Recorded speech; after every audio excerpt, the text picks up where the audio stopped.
Welcome to Chillin' 101. We hope this video helps. You start by preparing the essentials: an HDMI cable, a TV with an available HDMI input, and the Xbox 360 power cable. Once done, shut both devices off to prevent shorts and make connection simple. Make sure you identify the HDMI port on the rear of the console, because some older models use component instead. Now plug one end of the HDMI cable into the Xbox and leave the TV end unplugged until we set the TV in. Now plug the HDMI cable into your TV's chosen HDMI input, then turn the TV on and select that input. Next, power on the Xbox 360.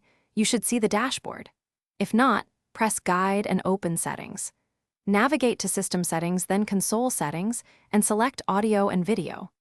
There, set the display format to 16:9 and choose 720p or 1080p depending on the TV. Also set audio output to HDMI so sound routes through the same cable. Confirm and apply the changes. Finish by launching a game or video to verify picture and sound quality. Make sure the image fits the screen and audio is heard through TV speakers. If you see no signal, first reset the HDMI at both ends, try another HDMI port on the TV, or swap cables. Power cycle the TV and console if needed.